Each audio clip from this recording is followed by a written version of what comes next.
بہتر یہ ہے کہ وضو کے دوران دعائیں پڑھتا ہے، اور وہ کچھ دعائیں حدیث میں نبی کریم صلی اللہ علیہ وسلم ثابت ہیں۔ مثلا 3 دعائیں ہیں جو حضور اکرم صلی اللہ علیہ وسلم سے ثابت ہیں، وہ تو ہر مسلمان کو یاد رکھنی چاہیے وضو کے دوران جو پڑھتا ہے۔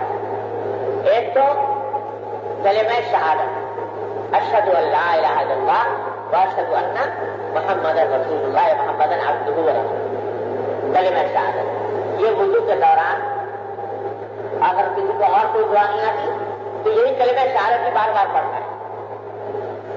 اور دوسری دعا جو نبی کریم صلی اللہ علیہ وسلم سے ثابت ہے وضو کے اندر، وہ بھی یاد کر لینی چاہیے ہر مسلمان کو، زیادہ لمبی چوڑی بھی نہیں ہے۔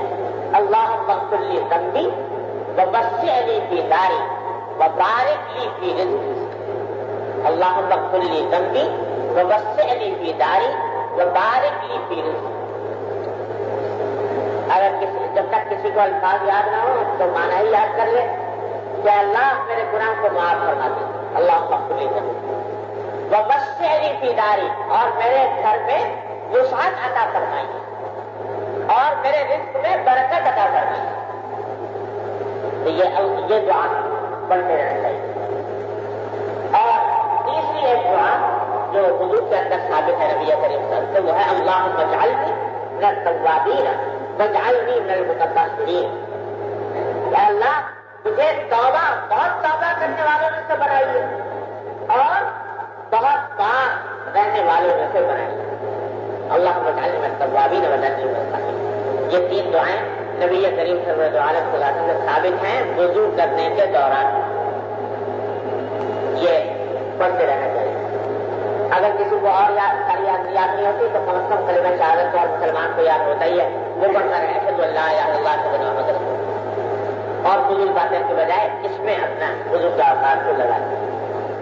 بعض علماء نے بڑی اچھی دعائیں اور بھی بتا دی ہیں، ہر وضو کی الگ الگ، وہ اگرچہ حضور اکرم صلی اللہ علیہ وسلم سے اس طرح ثابت نہیں ہے لیکن بہرحال ہیں دعائیں بہت اچھی، وہ بھی اگر کسی کو یاد ہو جائیں تو یاد کر لے تو بہت اچھی بات ہے۔ تو مثلا جس وقت چہرہ دھو رہا ہے تو کہے کہ اللہم بیض وجہی یوم تبیض الوجوہ وتسود الوجوہ، کہ اللہ میرا چہرہ اس دن سفید رکھیے گا جس دن بہت سے چہرے کالے ہوں گے، بہت سے سفید ہوں گے۔ فرانسی میں ہے کہ آخرت میں کچھ چہرے کالے ہوں گے یعنی کافروں کے، اور کچھ چہرے سفید ہوں گے روشن ہوں گے یعنی مومنوں کے، اچھے عمل کرنے والوں کے۔ تو چہرہ دھوتے وقت یہ دعا کرے کہ اللہم بیض وجہی یوم تبیض الوجوہ وتسود الوجوہ، اے اللہ جس دن بہت سے چہرے کالے بہت سے سفید ہوں گے، اے اللہ میرے چہرے کو اس وقت سفید رکھیے۔ کتنی اچھی دعا ہے یہ دعا۔ جب ہاتھ ہوئے دانا ہاتھ تو کہتے ہیں کہ یہ دعا کر لے کہ اللہم آتنی کتابی بیمینی وحاسبنی حسابا یسیرا، اے اللہ مجھے میرا نام اعمال دائیں ہاتھ میں دیجیے اور میرا حساب آسان کیجیے آخرت۔ کیونکہ حدیث میں قرآن شریف میں ہے کہ جو جنت اہل جنت ہوں گے ان کا نام اعمال ان کو دائیں ہاتھ میں دیا جائے گا۔ اور یہ بھی فرمایا قرآن شریف میں کہ جو من اوتیٰ کتابہ بیمینہ فسوف یحاسب حسابا یسیرا، تو اس کا حساب آسان ہو جائے گا۔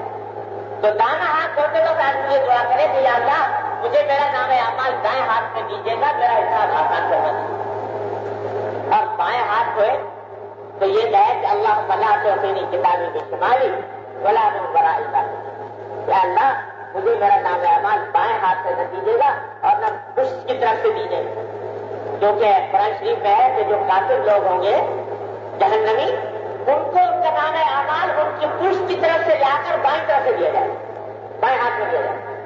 تو اللہ مجھے اس طرح نام اعمال دے۔ جب سر ہوئے تو یہ کہے کہ اللہم اذلنی تحت ظل عرشک یوم لا ظل الا ظل عرشک، اے اللہ سر کا جو پتہ کر رہا ہے کہ اللہ مجھے اس دن اپنے عرش کا سایہ نصیب فرمائیے گا جس دن آپ کے عرش کے سوا کوئی سایہ نہیں ہو۔ کتنی اچھی دعا ہے کہ اللہ اس دن کا سایہ مجھے عطا فرمائیے گا اپنے عرش۔ پھر جب گردن کا مسا کرے تو کہ اللہ آتے رقب نہیں ملتا یا اللہ میرے گردن کو آگ سے جہنم سے آزاد کر دی. اور جب پاؤں دھوئے دایاں پاؤں تو کہے کہ اللہم ثبت قدمی یوم تزل فیہ الاقدام. اللہ جن جن لوگوں کے قدم ڈگمگا جائیں گے آخرت میں میرے قدم کو ثابت رکھیے گا, جمایا ہوا رکھیے گا, کیونکہ مومنوں کے قدم ثابت رہیں گے اور کافروں کے جہنمیوں کے ڈگمگا جائیں گے.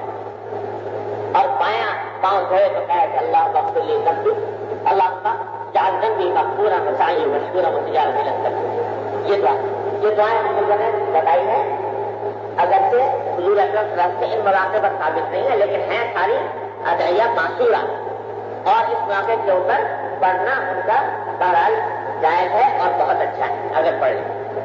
یہ بھی پڑھ لیں, یاد کر لیں ان دعاؤں کو, اور اس کے بعد جب نماز جب وضو سے فارغ ہو جائے تو اللہم جنبنی من التوابین وجنبنی من المتطہرین اور لا الہ الا انت سبحانک وحدک لا شریک لک استغفرک واتوب الیک.